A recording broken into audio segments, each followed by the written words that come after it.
আসসালামু আলাইকুম। কি অবস্থা সবার? সবাইকে এডুকেটিভ চ্যালেঞ্জের পক্ষ থেকে স্বাগতম। তো তোমরা যারা মূলত কম্পিউটার চতুর্থ পর্বে আছো ২০২২ প্রবিধানের, তো তোমাদের যে একটি সাবজেক্ট রয়েছে সেটা হচ্ছে ওয়েব ডিজাইন অ্যান্ড ডেভেলপমেন্ট 1। তো তোমরা অনেকে আমাদের কমেন্ট বক্সে জানিয়েছো যে ভাই এই সাবজেক্টে আমাদের সাজেশন প্রয়োজন। তো মূলত এই জন্য ভিডিওটা তৈরি করা। তো ইনশাল্লাহ আশা করা যায় যে তোমরা হচ্ছে 100% কমেন্ট পাবা আজকের এই ভিডিওটা যদি সম্পূর্ণটা দেখো। তো তোমাদের এটা হচ্ছে বিষয় করেছে 2A 544।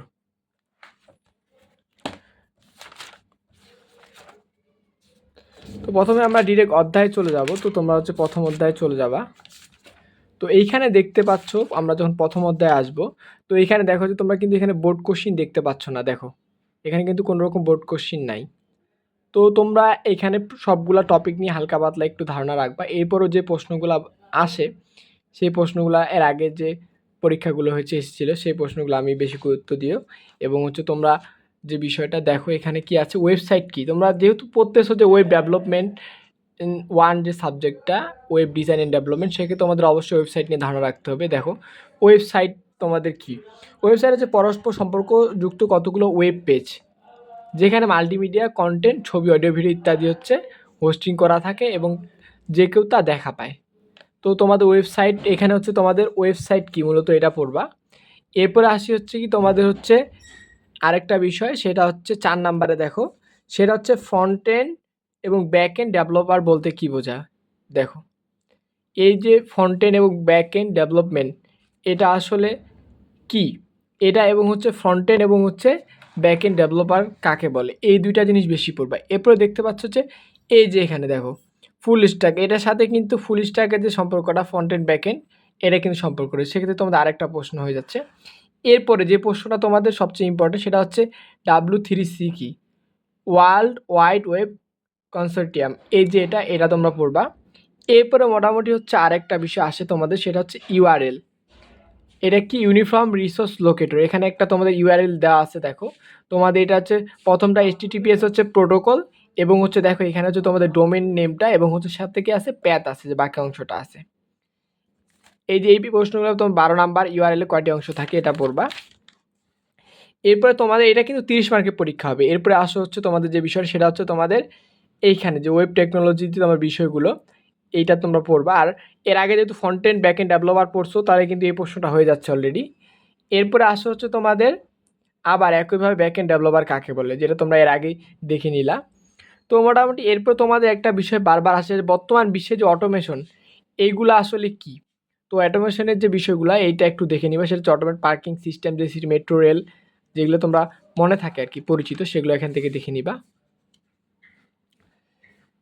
ভার্চুয়াল রিয়েলিটি মোটামুটি আসে না, এই হচ্ছে মোটামুটি। এরপর এখানে দেখো রচনামূলক। তো তোমাদের প্রথম অধ্যায় রচনামূলক সবচেয়ে ইম্পর্টেন্ট হচ্ছে ফুল স্ট্যাক এবং হচ্ছে তোমার হচ্ছে যে ফ্রন্ট এন্ড ব্যাক এন্ড, এই যে কথাগুলো আছে এটা নিয়ে একটা পুরো প্রশ্ন থাকবে মাস্ট। দেখো এটা তোমাদের করতেই হবে, যেহেতু তোমাদের এটা প্রথম অধ্যায়, এই টপিকটা সবচেয়ে গুরুত্বপূর্ণ। 2 নাম্বারটা তোমার অতি সংক্ষিপ্ত, সংক্ষিপ্ত এবং রচনামূলক তিনটাতেই তোমার হচ্ছে কিন্তু এটা ইম্পর্টেন্ট রয়েছে 2 নাম্বারটা। আর তোমরা নতুন ট্রেন্ডগুলো তো দেখতেছো, যে তোমাদের যে রোবোটিক্স যে বিষয়গুলো আছে এগুলো তো তোমরা জানো, এগুলো মোটামুটি পারবা। তবে এখানে ফুল স্ট্যাক, এই যে ডেভেলপার, এগুলা মূলত তোমাদের সবচেয়ে বেশি ইম্পর্টেন্ট। এরপরে আসে হচ্ছে তোমাদের দ্বিতীয় অধ্যায়। আমরা দ্বিতীয় অধ্যায় যদি আসো, দেখো দ্বিতীয় অধ্যায় যেহেতু তোমাদের UI UX, এই যে এটা নিয়ে অবশ্যই তোমাদের ধারণা রাখতে হবে। এখানে হচ্ছে তোমাদের 1 নাম্বারটা UI UX এর যে তোমাদের যে ডিজাইন, এটার ইন্টারফেস, এটা নিয়ে বলতে হবে। এরপর হচ্ছে কি মার্কআপ ল্যাঙ্গুয়েজ, একটা ভেরি ভেরি ইম্পর্টেন্ট প্রশ্ন, বুঝছো। প্রোগ্রামিং ল্যাঙ্গুয়েজ আর মার্কআপ ল্যাঙ্গুয়েজ কিন্তু একই না, আমি কিন্তু এর আগে বলেছি।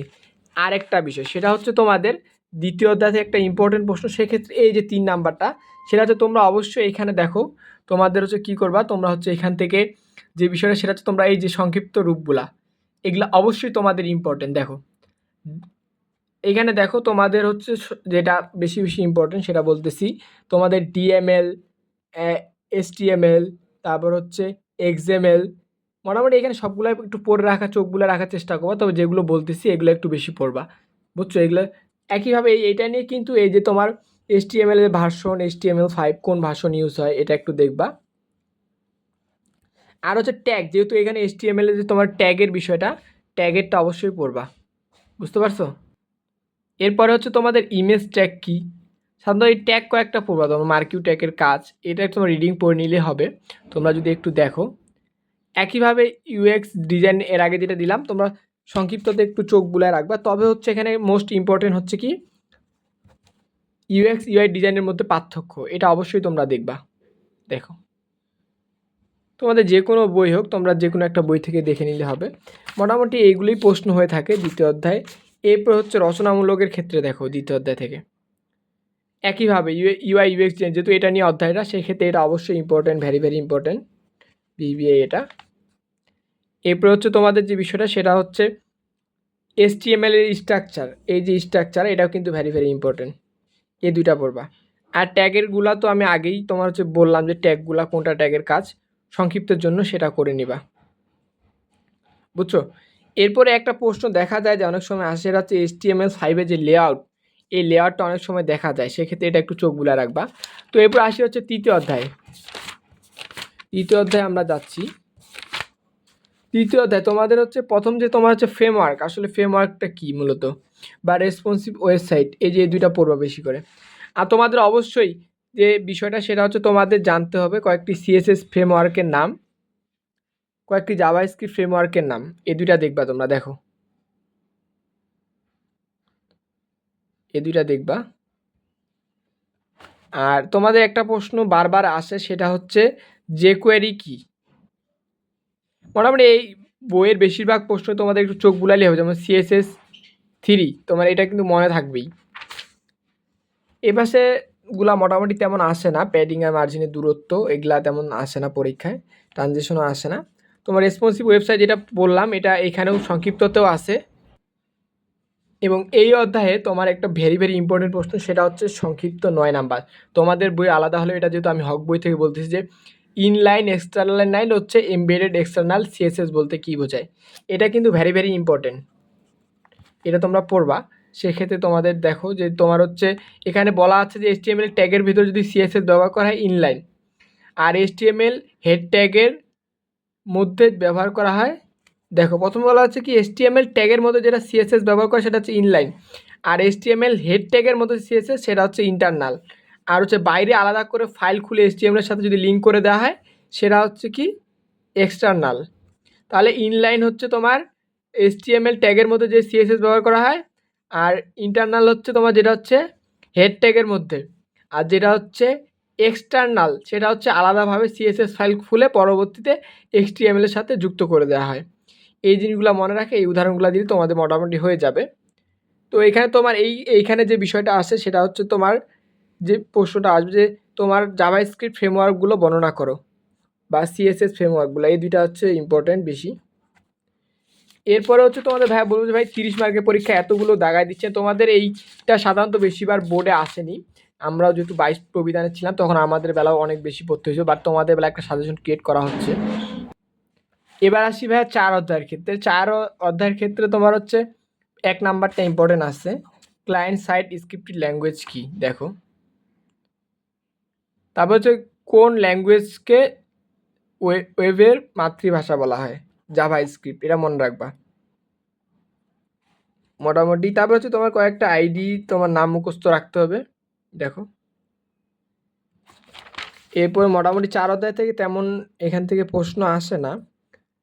এরপর হচ্ছে তোমার জাভা স্ক্রিপ্ট, তো এর আগে যেটা বললাম তোমার জাভা স্ক্রিপ্ট নিয়ে একটু হালকা পাতলা জানতে হবে, এটা মোটামুটি। এখানে একইভাবে তোমার ক্লায়েন্ট সাইড যে স্ক্রিপ্টিভ ল্যাঙ্গুয়েজ আছে, ল্যাঙ্গুয়েজটা মোটামুটি আছে। এখানে তোমার তেমন হচ্ছে jQuery 5টি বিল্ট ইন ফাংশন, এটা ইম্পর্টেন্ট আছে, এটা পড়বা। এবার আসি হচ্ছে 5, তারপর হচ্ছে 6 অধ্যায়। 5 অধ্যায় যাই আমরা, 5 অধ্যায় মোটামুটি চলে এসেছি। এবার 5 অধ্যায় দেখো, 5 অধ্যায় হচ্ছে তোমার পিএইচপি হচ্ছে হাইপার টেক্সট প্রিপ্রসেসর, এই যে এটা আছে, এটা মোটামুটি ইম্পর্টেন্ট আছে। আর ওপেন সোর্স সফটওয়্যার কি, যেটা আমাদের টাকা দিয়ে কিনতে হয় না, এটা মনে রাখবা। এইভাবে মনে রাখার চেষ্টা করবা যে যেটা আমাদের সবাই যে কেউ অ্যাক্সেস করতে পারে, টাকা দিয়ে কিনতে হয় না। আর তোমাদের এই যে ডাটা টাইপ, কোন কোন ডাটা টাইপ আছে, এই ডাটা টাইপটা দেখবা। মোটামুটি তোমাদের এই সাবজেক্ট যেহেতু 30 মার্কের পরীক্ষা, ইজি হবে কোশ্চিন। লুপ এই যে লুপ বারবার কোনো কিছু করাই হয় মনে রাখবা। আর এখানে যে ফর লুপের যে সিনটেক্সটা আছে, ফর তোমার ইনিশিয়ালাইজেশন, কন্ডিশন অ্যান্ড হচ্ছে আপডেট, জাস্ট তুমি ব্র্যাকেট দিয়ে আবার লুপ বডি দিয়ে ক্লোজ করে দিবা। এটা মোটামুটি পিএইচপি নিয়ে যেহেতু বললাম, পিএইচপি নিয়ে তেমন এই পার্টে তোমার তেমন রচনামূলক তেমন কঠিন কোশ্চিন হয় না।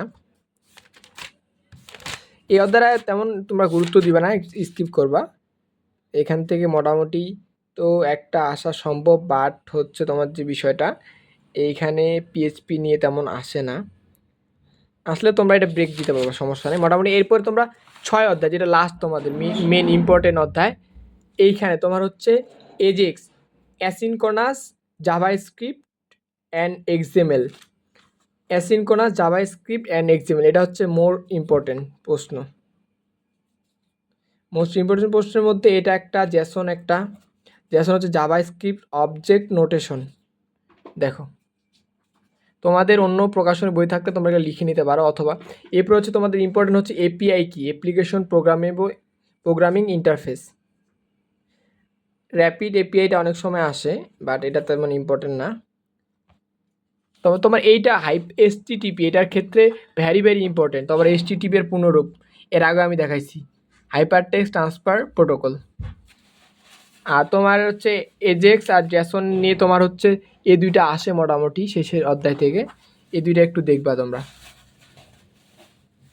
এখানে হচ্ছে ষষ্ঠ অধ্যায় রচনামূলক সবচেয়ে ইম্পর্টেন্ট হচ্ছে, সেটা হচ্ছে ক্রুডটা, এটা একটু তোমরা দেখবা, এটা হচ্ছে মোস্ট ইম্পর্টেন্ট প্রশ্ন। মোটামুটি এগুলা পড়লে তোমাদের কমন চলে আসবে। তো এই হচ্ছে আজকের ভিডিও, দেখা হচ্ছে নেক্সট ভিডিওতে ইনশাল্লাহ।